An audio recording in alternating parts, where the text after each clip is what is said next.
네, 오늘은 우리 요한복음 21강입니다. 요한복음 21강의 성경 본문은요, 요한복음 6장 22절에서 59절까지 내용이 길죠. 근데 이게 한 내용이라 중간에 자를 수가 없어서 긴 내용을 같이 교제하도록 하겠습니다. 우리 형제님께서 사회 보시면서 우리들에게 말씀하신 것처럼 이 요한복음 6장 22절에서 59절까지에 있는 이 말씀 안에는요, 예수님께서 생명의 떡이라고 말씀하시는 그 내용이 들어있습니다. 그래서 이 내용이 많이 어려운, 이해할 수 없는 그 같은 내용으로 우리가 보게 됩니다. 왜냐하면 이제 예수님께서 자기의 살을 먹고 자기의 피를 마시라고 했기 때문에 굉장히 어려운 말이죠. 이게 도대체 무슨 말인가 하는 그 같은 내용을 우리가 이 본문에서 볼 수 있습니다. 그런데 제가 이제 사도행전 이 요한복음 6장 22절에서 59절 말씀을 묵상하는 가운데, 그렇다면 하나님께서 우리들에게 이 말씀을 기록해 주신 이유가 무엇인가? 우리는 왜 이 말씀을 읽고 또 여기에서 우리가 예수님을 발견해야 되는가 하는 것을 볼 때, 예수님을 믿는 사람들은 어떤 고백을 해야 되는가 하는 그 같은 결론에 갖게 되었습니다. 그래서 예수님을 믿는 사람의 고백이라는 제목으로 말씀을 드리겠습니다. 예수님을 믿는 사람의 고백은 어떠해야 하는가? 우리가 본문 말씀 이렇게 길기 때문에 읽지 못하고요, 제가 그냥 말씀을 드리겠습니다. 이 말씀을 보면은 예수님께서 사람들이 왜 예수님을 따라왔는지, 예수님을 왜 찾아다녔는지 그 이유를 아셨습니다. 사람들은 예수님을 따라다니면 배고프지 않기 때문에, 떡을 먹고 배부르기 때문에 사람들은 예수님을 따라다닌 거예요. 예수님이 어디 계신지 찾아다닌 것입니다. 예수님 옆에만 붙어 있으면 배고프지 않을 테니까. 그러니까 이 사람들이 예수님을 따라다닌 것입니다. 그런데 예수님께서 오병이어 보리떡 5개와 물고기 2마리로 5,000명을 먹이신 그 표적을 보여주신 그 이유가 있죠. 그 이유가 무엇이냐면, 예수님이 바로 하늘에서 오신, 하나님께로부터 오신 하나님의 아들이시다. 그리고 우리 사람들을 구원하시는 구원자라 하는 것을 분명하게 보여주는 그 어떤 표적입니다.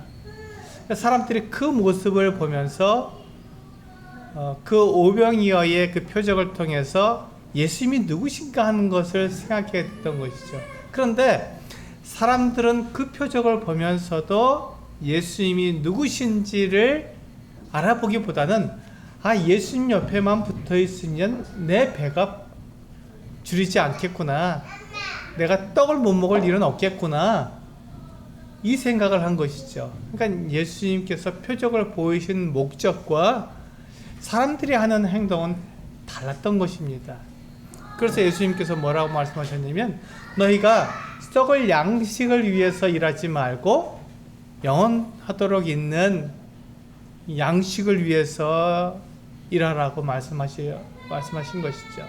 그러니까 사람들은 영원토록 있는 양식을 위해서 일하는 것이 아니라 썩을 양식을 위해서 일을 하고 있는 것이죠.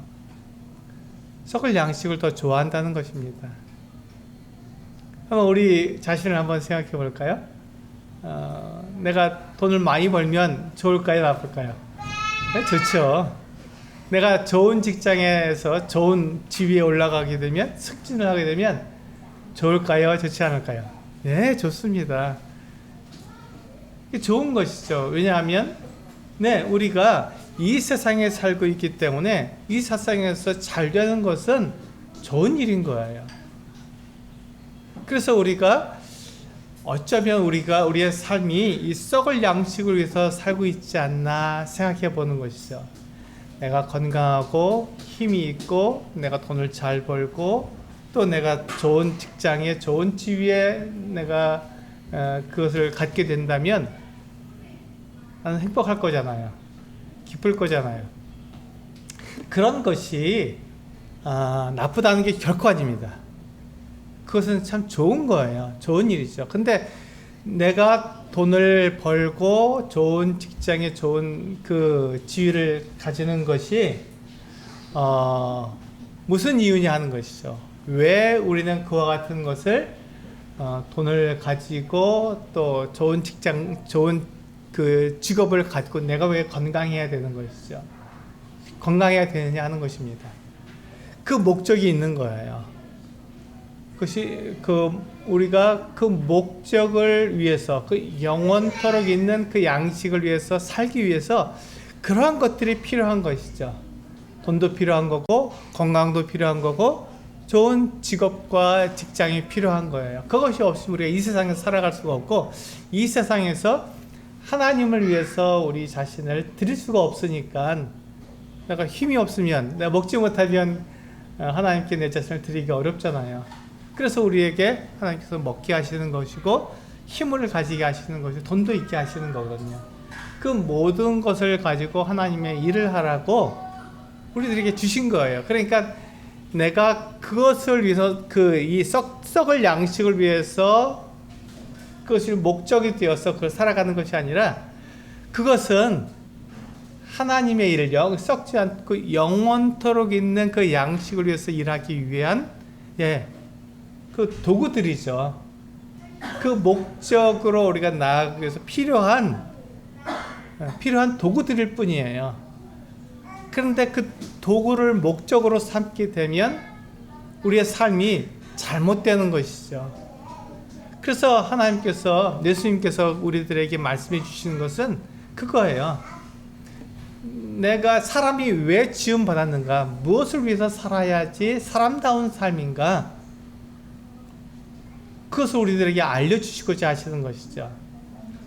그냥 내가 먹고 배부르고 잘 사는 것은, 그것만을 위해서 내가 산다면 그것은 목적을 잃어버리는 삶이라는 것이죠. 그래서 우리 예수님께서 우리들에게 썩을 양식을 위해서 일하지 말고 영원토록 있는 양식을 위해서 일하라고 우리들에게 말씀해 주신 것입니다. 그런데 예수님께 이제 나와서 그 이야기를 듣는 사람들은, 그렇다면 예수님께서 예수님께 물었습니다. 그렇다면 그 하나님의 일이 무엇입니까? 이 유대인들은 굉장히 좋아했잖아요. 우리하고 비슷해요. 우리들도 그렇죠. 하나님의 일이 무엇입니까? 우리 동일한 질문을 예수님께 할 수 있습니다. 그렇다면 도대체 우리 하나님의 일을 하라는데 하나님의 일이 무엇입니까? 우리 기도하고 찬송하고 말씀 보고 복음 전도하고 이것이 하나님의 일입니까? 라고 말했을 때, 우리가 그렇게 하면은 하나님께 기뻐하실 거라고 생각하잖아요. 그런데 주님께서 뭐라고 말씀하셨냐면, 하나님의 보내신 자 그 사람을 믿는 것이 하나님의 일이다, 이렇게 말씀하셨어요.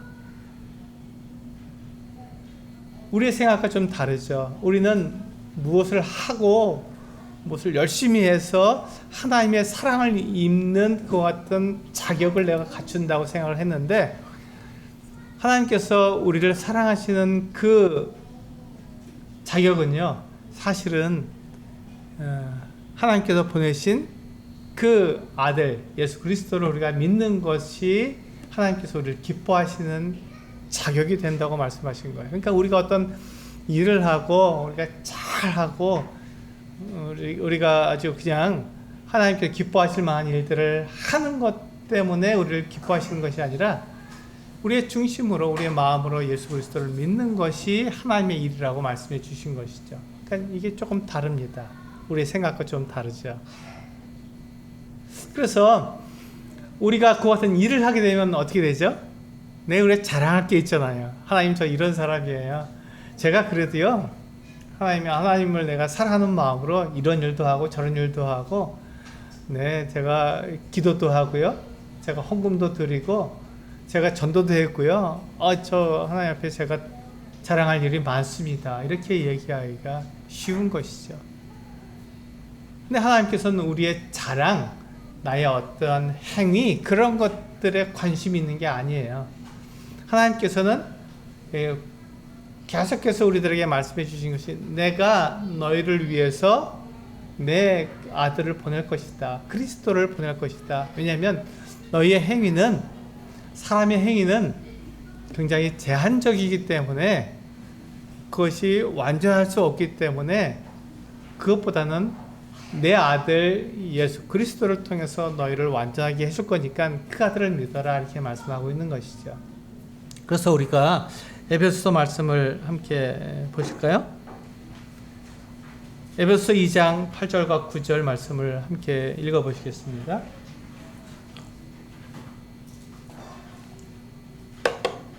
네, 우리 에베소서 2장 8절과 9절 읽겠습니다. 시작. 너희는 그 은혜에 의하여 믿음으로 말미암아 구원을 얻었으니 이것이 너희에게서 난 것이 아니요 하나님의 선물이라. 행위에서 난 것이 아니니 이는 누구든지 자랑하지 못하게 함이라. 이 말씀에서 보면, 우리가 이 말씀 자주 읽고 자주 대하는 말씀이잖아요. 그런데 이 말씀에서 보면 사람이 하나님께 사랑을 받고 하나님의 그 은혜를 입는 것은 나의 어떤 행위가 아니라는 것이죠. 행위에서 난 것이 아니니 9절에서 이는 누구든지 자랑하지 못하게 함이라 라고 말씀하고 있어요. 만약에 내 행위로 내가 잘해서 하나님께 이와 같은 사랑을 입을 수 있다면, 그렇다면 나를 자랑하잖아요. 하나님을 자랑하는 것이 아니라 나를 자랑하고 내가 이렇게 하나님을 멋지게 섬겼습니다. 나 참 잘했지요 라고 나를 하나님께 자랑하기 때문에, 그것은 하나님께서 사람을 지으신 목적과 맞지 않다는 것입니다. 하나님께서 사람을 왜 지으셨다고요? 하나님을 자랑하라고요. 하나님을 자랑하라고. 하나님을 세상 가운데 나타내고 하나님 대신해서 내가 이 세상을 다스림으로 하나님이 이러한 분이라는 것을 이 세상 가운데 드러내게 하려고 사람을 지으신 거예요. 그러니까 사람은 하나님이 아니잖아요. 그러니까 이 사람이 하나님을 나타냄으로써 그의 목적을 다하는 것이죠. 그러니까 내가 존재하는, 이 세상에 존재하는 이유는 하나님을 자랑하기 위해서입니다. 하나님의 영광을 나타내기 위해서 나는 존재하는 거거든요. 그런데 그렇게 하지 않고, 하나님을 자랑하지 않고 나를 자랑하면, 그러면 우리 사람의 목적대로 살 수가 없고 하나님께서 사람을 지으신 목적이 이루어지지 않기 때문에 하나님께서는 그것을 막으시는 거예요. 그것이 아니다. 너희의 그 같은 행위로 나에게 나오는 것이 아니다. 사람이 행위를 하게 된다면요, 그것이 완전할까요? 나를 보면 알잖아요. 나 자신을 살펴보면 아는데, 내가 기분 좋을 때는 잘하죠. 내가 기분 나쁠 땐 그렇게 하지 않습니다. 내가 마음이 좋을 때는 하나님을 막 이렇게 하나님을 위해서 살아가다가도 내가 그 마음이 좋지 않고 하나님에 대해서 내가 원망하는 마음이 생기면 하나님의 일을 하기가 싫은 거예요.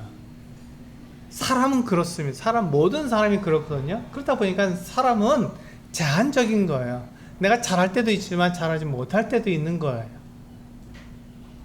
그러니까 사람의 행위로는 하나님 앞에서 자랑할 수가 없는 거예요. 하나님은 우리의 모든 걸 다 아시지 않습니까? 그렇기 때문에 우리의 모든 것을 아시는 하나님께서 우리에게 말씀하시는 것이죠. 근데 우리는 하나님께 잘한 것만 생각해요. 잘 못한 건 다 잊어버리고 하나님 저 이것 되고 저것 되고 잘한 것만 우리는 나타내고 싶은 거예요. 그래서 하나님께서 우리의 행위로 말미암지 않고 믿음으로만. 이 믿음이라는 것이 무엇이냐면, 우리가 계속해서 뒤에서 보겠지만 예수님께서 하나님의 아들이신데 이 세상에 오셨다. 왜냐하면 사람이 자기 행위로 하나님께 나아갈 수 없기 때문에 예수님의 그 의를 우리에게 덧입혀 주시기 위해서 오신 거거든요. 나는 부족하고 나는 거룩하지 못한데 예수님은 하나님의 아들이시니까 완전하고 거룩하시잖아요. 그분이 나를 대신해서 죽었기 때문에 이제 그분의 거룩하심과 그분의 완전하심, 그분의 의로우심이 나에게 주어진 거예요. 그러니까 내가 하나님께 나아가서 내가 의롭고 내가 완전하고 내가 거룩하다고 나를 하나님께 드러낼 수 있는 것은 내 의로움, 내 거룩함, 내 완전함으로 하나님께 나아가는 것이 아니라 그것은 제치워놓고 예수 그리스도께서 내 것은 부족하고 내 것은 언제든지 변하기 때문에 그것으로 하나님께 나아갈 수 없어서 하나님의 예수 그리스도의 완전하심과 거룩하심과 의로우심을 가지고 그것을 가지고 내가 나아가는 거거든요. 내 것으로 나아갈 수가 없어서 예수님 것을 가지고 나가는 거예요.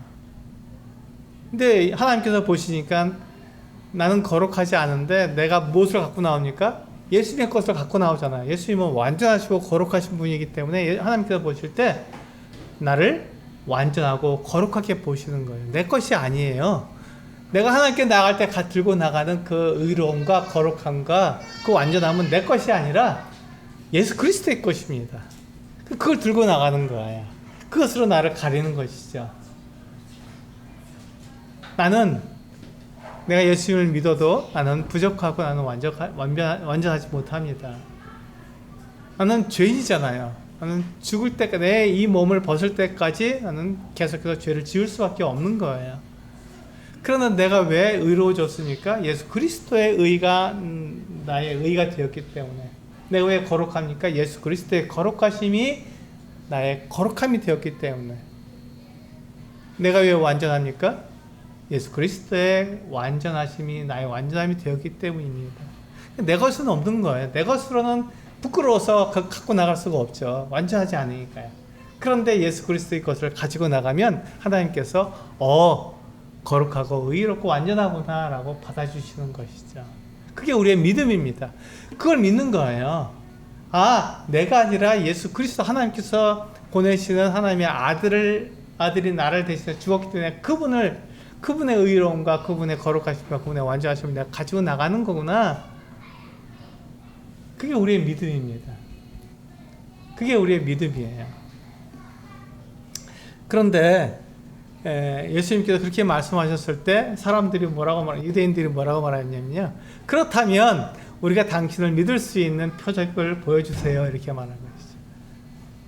예수님께 우리가 당신이 하나님께로부터 온 하나님의 아들이시고 그리스도라는 그 표적을 우리에게 보여주세요. 그럼 우리가 믿겠습니다라고 말한 것입니다. 그러면서 모세는 광야에서 만나를 주어서 우리 조상들이 먹었습니다 라고 얘기한 거예요. 이 유대인들은요 모세를 굉장히 크게 여겼습니다. 모세처럼 큰 사람이 없는 거예요. 그가 율법을 주었고 하나님의 이 어떤 모든 것들을 대변했기 때문에 모세처럼 큰 사람이 없었습니다. 그러면서 예수님께 당신이 모세보다 큽니까? 라고 물은 거예요.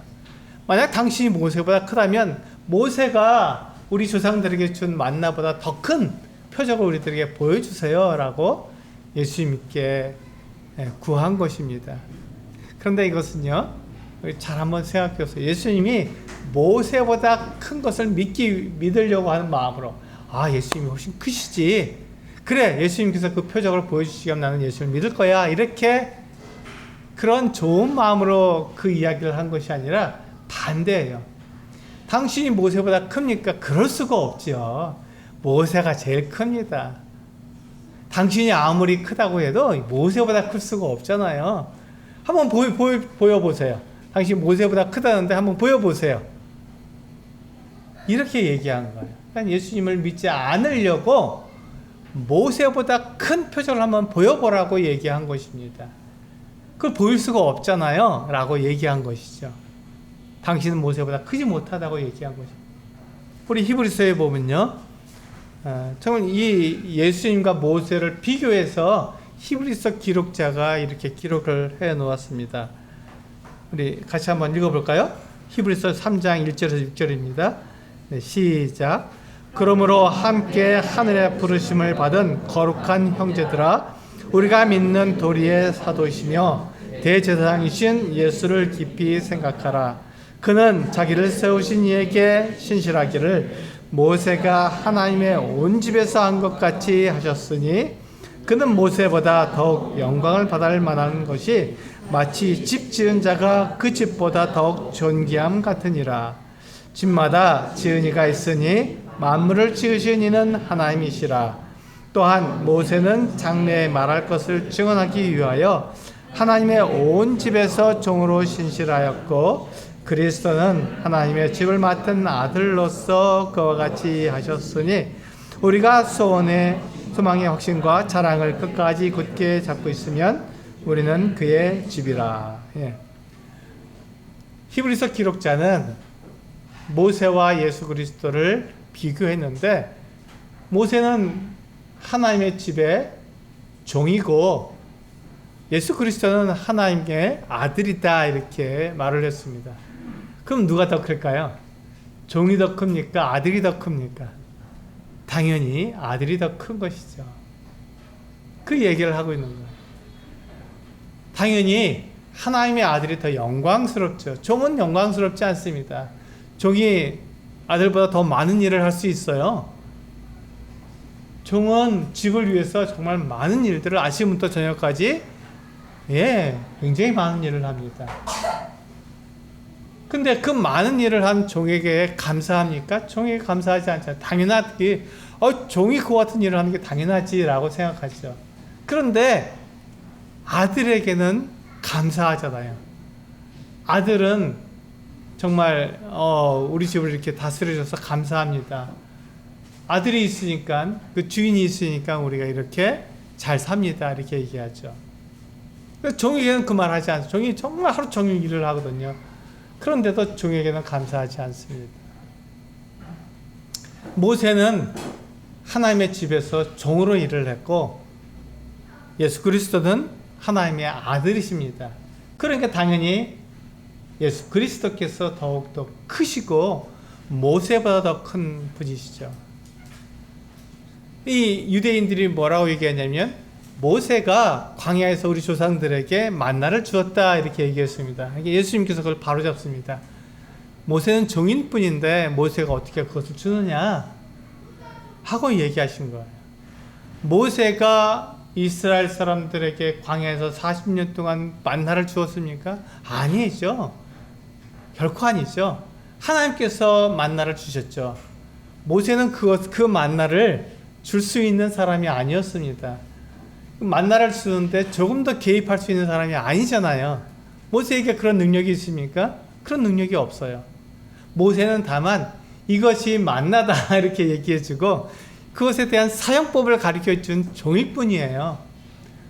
너희가 이 만나를 거두다가 찢기도 하고 빻기도 하고 삶기도 해서 너희가 마음대로 먹어라. 그런데 그것을 6일 동안만 하고 7일째는 금요일 날에는 우리가 이틀분에 그 같은 이 만나를 거두고 토요일 날 나가지 말아라. 안식일 날은 나가지 말아라. 이렇게 얘기했습니다. 왜 그렇죠? 그거 하나님의 법이었으니까요. 하나님께서 그렇게 하실 것이니까.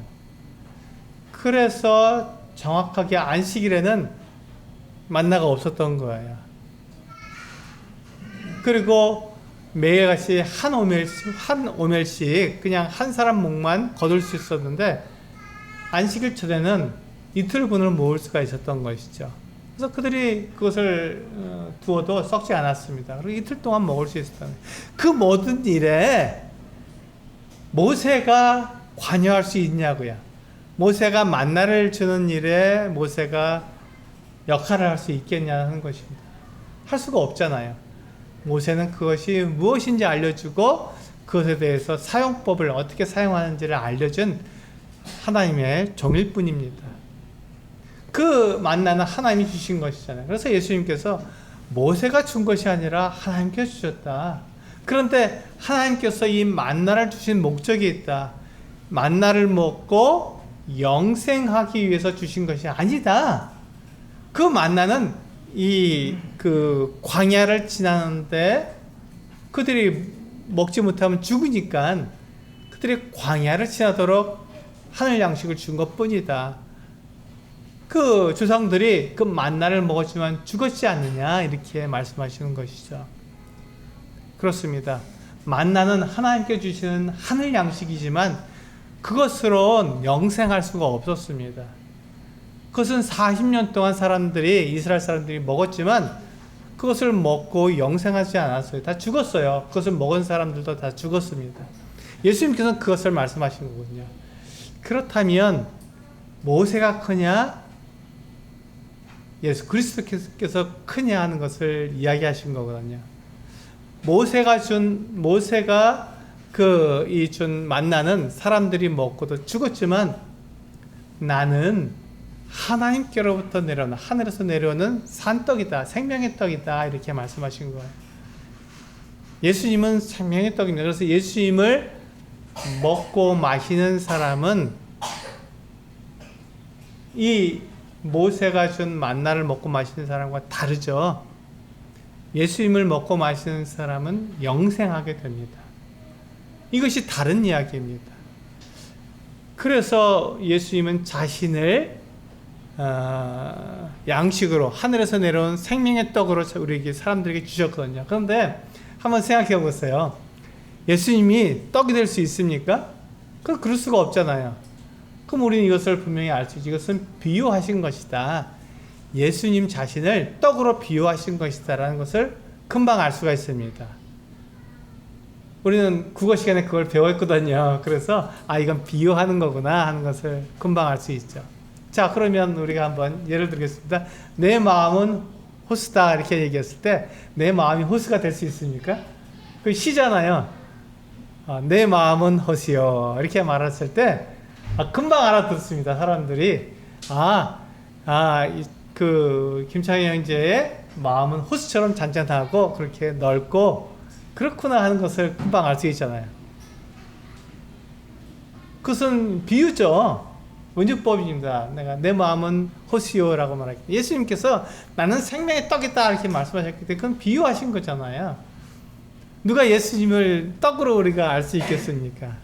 내 살은 참된 양식이고 내 피는 참된 음료다라고 말했을 때 누가 그것을 진짜 먹고 마시는 것으로 우리가 알겠습니까? 그것은 비유죠.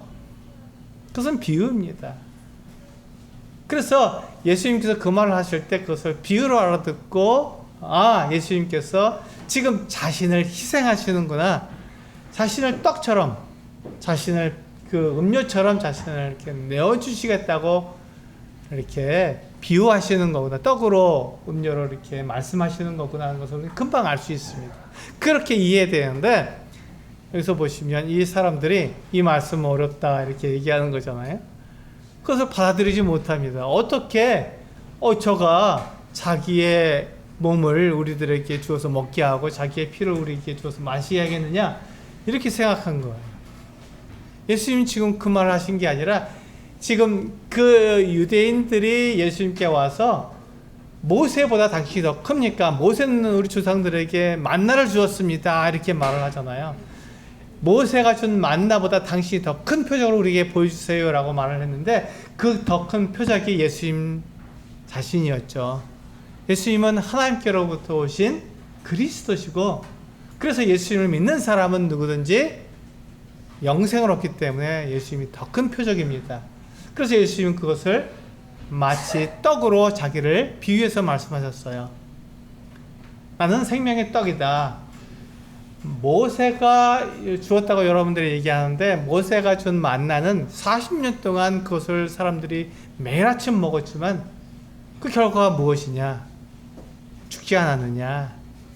그런데 하나님께로부터 온 나를 믿는 사람들은 죽지 않고 영원히 산다. 이것이 하나님의 약속이다. 이렇게 말씀해 주시죠. 그러니까 예수님이 모세보다 더 크시고 모세가 보여준 만나보다 더 큰 표적을 예수님께서 보여주신 것이죠.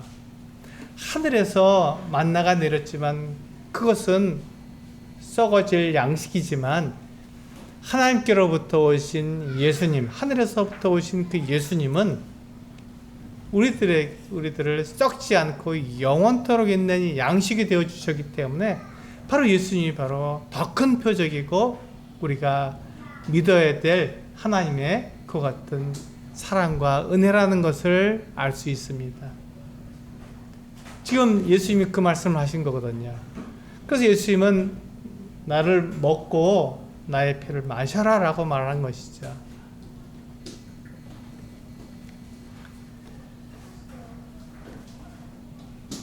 예수님께서 이와 같이 비유로 말씀하신 그 이유가 무엇입니까? 우리 이사야서 6장 9절에서 10절 말씀을 보면 비유로 말씀하신 그 이유가 분명히 나타나고 있습니다. 같이 한번 읽어보시겠습니다.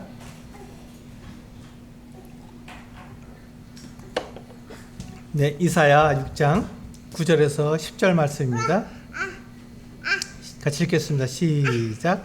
여호와께서 이르시되 가서 이 백성에게 이르기를 너희가 듣기는 들어도 깨닫지 못할 것이요 보기는 보아도 알지 못하리라 하여 이 백성의 마음을 둔하게 하며 그들의 귀가 막히고 그들의 눈이 감기게 하라. 염려하건대 그들이 눈으로 보고 귀로 듣고 마음으로 깨닫고 다시 돌아와 고침을 받을까 하노라 하시기로.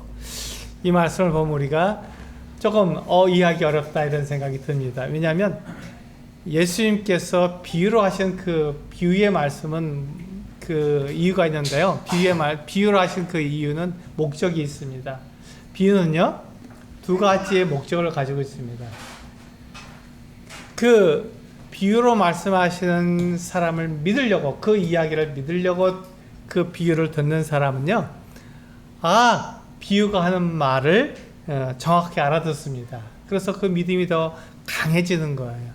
그런데 비유로 하는 것을 우리가 믿으려고 하지 않는 사람들, 그 사람들에게는요, 이 비유로 하는 말씀이 오히려 믿는데 방해가 됩니다.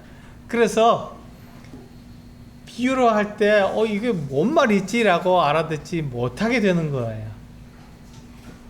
그러니까 예수님께서 비유로 말씀하실 때 그것을 알아듣는 사람과 알아듣지 못하는 사람 두 부류로 나뉘는데, 그 두 부류로 나뉘는 그 사람들의 그 두 부류로 나누는 그 이유가 뭐냐면, 그 사람들이 믿으려고 하는 사람인지 믿지 않으려고 하는 사람인지 두 부류로 나누는 것이죠. 그래서 믿으려고 하는 사람은 더 확실하게 믿게 되고, 믿지 않으려는 사람은 전혀 믿을 수 없는 것 같은 이야기가 되는 것이 비유입니다. 놀랍잖아요. 그러니까 비유로 말씀하셔서 예수님께서 나는 하늘에서 내려온 생명의 떡이다 이렇게 말씀하실 때, 그게 비유이기 때문에 이게 도대체 무슨 말이야? 라고 생각하고 그것을 믿지 않으려고 하는 사람들은요, 예수님에 대해서 더 믿지 못합니다. 이거 예수님을 떠나가게 되는 거예요. 스스로 예수님을 떠나가게 됩니다. 예수님께서 너 떠나가, 넌 믿지 않잖아, 너 나가 이렇게 말씀하시는 게 아니라는 것이죠. 예수님은 그걸 다 아세요. 처음부터 다 아시는 거예요. 누가 믿는 사람인지 누가 믿지 않는 사람인지 다 아시는 거예요. 누가 예수님을 팔 사람인지 처음부터 다 아셨습니다. 그런데 그것을 마지막까지 말씀하지 않으세요. 그 이유가 뭡니까? 그 사람을 사랑하시기 때문에. 그 사람이 돌아오도록, 믿고 돌아오도록 예수님은 그 사람에게 기회를 주시는 거거든요. 우리도 똑같잖아요. 우리도 예수님을 믿지 않았잖아요. 예수님이 하나님의 아들이라는 것을 믿지 않았는데 우리에게 기회가 주어졌어요. 복음을 듣는, 예수님이 누구신지 알려주는 어떤 복음을 들을 수 있는 기회가 주어졌고, 그 복음을 들었을 때 우리는 어떻게 했습니까? 그것을 믿었어요. 놀랍게도 그것을 믿은 거예요. 믿었기 때문에 우리들은 하나님의 자녀가 되었고, 우리가 영생을 얻게 되었고, 우리 안에 성령이 임하시게 되었습니다. 그러니까 그 믿은 사람이 있고 믿지 않는 사람들이 있다는 거예요. 그래서 하나님께서 끝까지 기회를 주시는 거예요.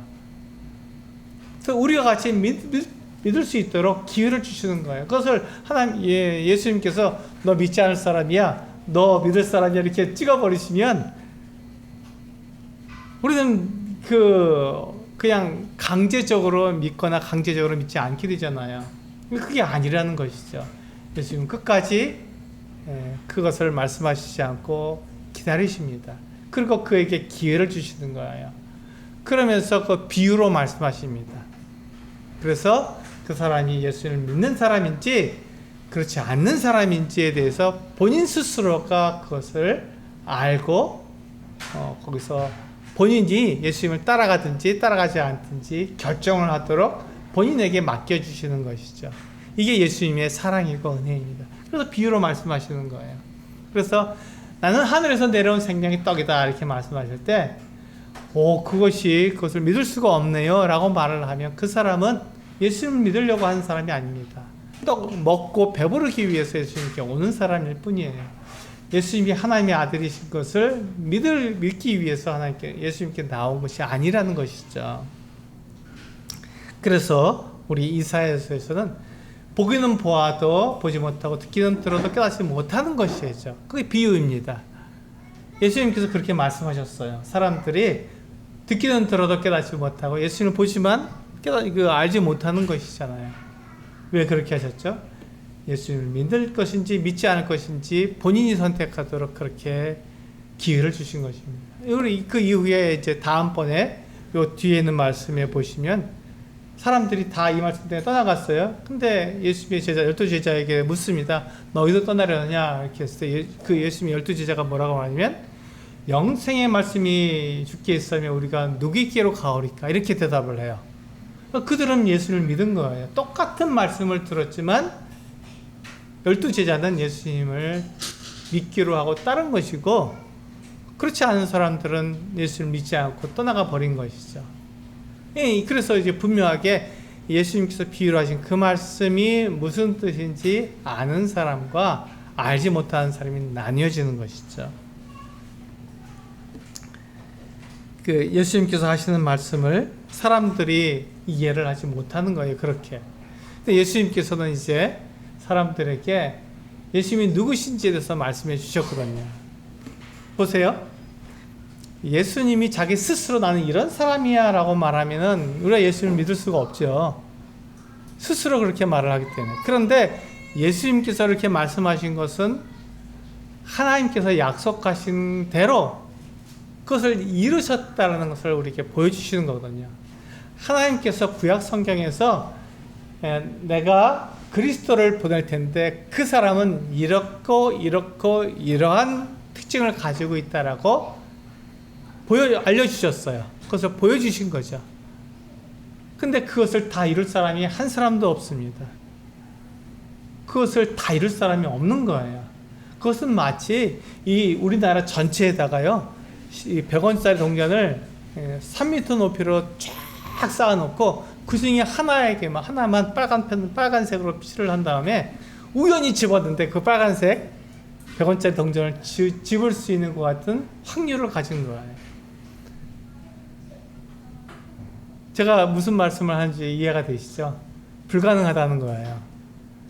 이 우리나라 전체 땅에다가 100원짜리로다가 3m 높이로, 우리보다 지금 키가 더 크죠? 3m 높이로다가 100원짜리를 쫙 쌓았어요. 그 중에 아무거나 하나에다가만 빨간색으로 칠을 했거든요. 그리고 그걸 숨겨놨어요. 그걸 왜 찾을 수 있겠습니까? 못 찾죠. 당연히 못 찾죠. 그런데 내가 우연히 딱 집었는데 집은 그 100원짜리 동전이 빨간색 동전이었다. 이거는 불가능한 일이죠. 그런 일은 있을 수가 없다는 거예요. 예수님이 하나님의 아들이시라 그 메시아라는 것을 구약 성경에 하나님께서 여러 그 가지로 이렇게 이야기해 주셨습니다. 근데 그것을 다 이룰 사람은 그 같은 확률을 가지고 있는 거예요. 다 이룰 사람, 억지로 사람이 맞추어서 내가 그 하나님께서 약속하신, 하나님께서 말씀하신 그 일을 내가 다 이루어야지 라고 그렇게 생각해서 그 일을 이룰 수가 없는 것이죠. 그것은 불가능합니다. 그렇게 사람이 만들어낼 수가 없는 것이죠. 근데 예수님은요, 그것을 다 이루신 거예요. 정확하게 구약 성경에 하나님께서 약속하신 그 모든 것들을 완전하게 다 이루셨습니다. 한 가지도 빼놓지 않고요. 그러니까 예수님이 하나님의 아들이시라는 것이 구약 성경에서부터 분명하게 증명이 된 것입니다. 우리 한번 누가복음 24장 25절에서 27절 말씀을 같이 읽어보시겠습니다.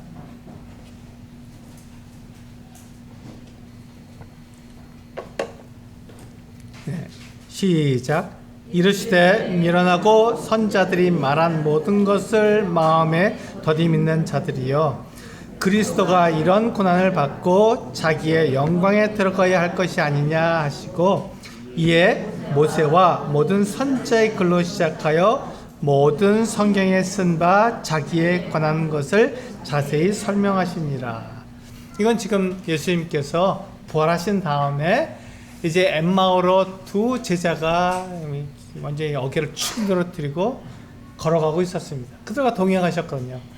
가시면서 도대체 당신들이 그렇게 실망하고 그렇게 어깨가 축 늘어져 있는 그 이유가 무엇이요? 그랬더니 당신이 지난 동안에 있었던 그 예수님이 십자가 달려 죽은 일을 알지 못하시오. 그러면서 우리는 그분이 메시아인 줄 알았는데 유대의 왕인 줄 알았는데 그렇지 않았습니다. 십자가 달려 죽었어요. 이렇게 얘기한 거예요. 그래서 예수님께서 이 말씀하신 거거든요. 이르시되 미련하고 선지자들이 말한 모든 것을 마음에 덜이 믿는 자들이요. 그들이 그걸 알지 못했던 거예요. 구약 성경에 분명히 예수님께서 그와 같은 분이라고 얘기해 주셨거든요. 그래서 26절에 보면 그리스도가, 구약 성경에 그리스도가 이런 고난을 받고 자기의 영광에 들어가야 할 것이 아니냐. 우리 이사야서 53장만 봐도 그 고난을 그리스도가 받으시는 것을 우리는 분명히 알 수 있잖아요. 그가 채찍에 맞고 그가 사람들에게 침뱉음을 당하고 모욕과 수치를 당하는 것이 자기 때문이 아니라 자기 백성 때문이라고 분명히 이사야서 53장에서 이야기하고 있잖아요. 그래서 우리는 그리스도가 그와 같은 고난을 당한다는 것을 분명히 알 수 있는데 그런데 너희가 그것을 왜 그리스도가 십자가에 못 박혀 죽은 것에 대해서 왜 그렇게 실망하고 어깨가 축 늘어서 엠마오로 가고 있느냐 이렇게 얘기하신 것이죠. 그러면서 27절에 이에 모세 율법이죠. 모세 오경입니다. 창세기, 출애굽기, 레위기, 민수기, 신명기에 있는 이 모세 오경에서 예수님에 대한 그 같은 예언들과 그리고 모든 선지자들이 쓴 선지서들 그리고 모든 성경에 쓴 바 자기에 관한 것을 자세히 설명해 주셨습니다. 굉장하죠. 구약 성경에서 하나님께서 하나님의 아들 그리스도 그 메시아는 이와 같은 모습으로 온다는 것을 예수님께서 자세히 설명해 주신 거예요. 그 이야기를 들어보니까 예수님이 바로 그분이시다. 그분이 십자가에 못 박히셔야 되고 그분이 부활하셔야 되고 그분이 우리의 모든 죄를 다 용서하셔서 우리로 하여금 하나님께 나아가게 만드는 바로 그분이다 하는 것을 그들이 그때 깨닫게 된 거예요. 그래서 그들이 예수님과 함께 식사하려고 할 때 예수님께서 기도하실 때 그들의 눈이 열려서 그것을 깨닫게 됐잖아요. 그러면서 그분이 성경을 풀어주실 때 우리의 마음이 뜨겁지 않더냐라고 얘기한 것이죠. 우리의 마음이 뜨거워진 거예요. 그 말씀을 들을 때 정말 그렇구나 하고 그것을 알게 되고 이해하게 되어서 굉장히 기뻤던 것이죠.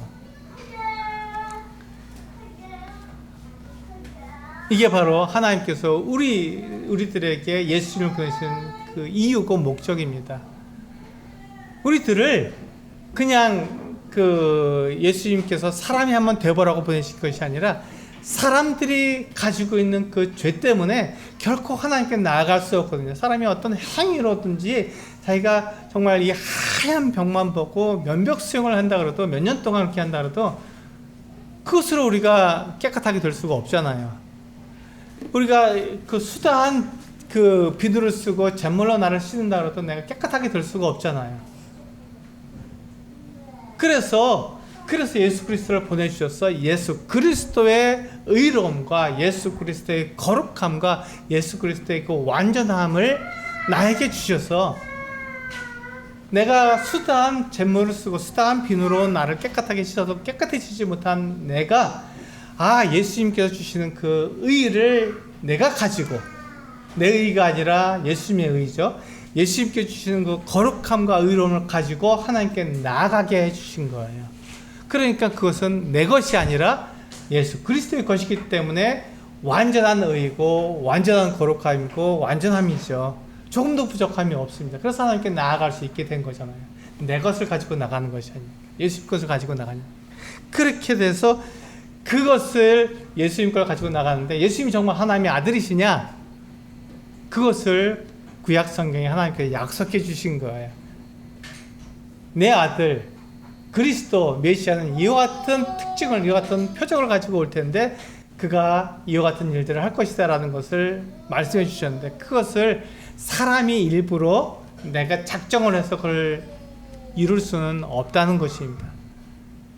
그것을 스스로 이룰 수는 없어요. 그래서 하나님의 아들이 아니고는 구약 성경에 있는, 지금 예수님께서 말씀하신 모세와 모든 선지자의 글로 시작하여 모든 성경에 쓴 바, 이 그리스도에 대한, 예수님에 대한 것, 그 약속을 스스로 이룰 수 있는 사람은 단 한 사람도 없습니다. 그것은 불가능한 일입니다. 근데 예수님은 그 모든 것들을 다 이루셨거든요.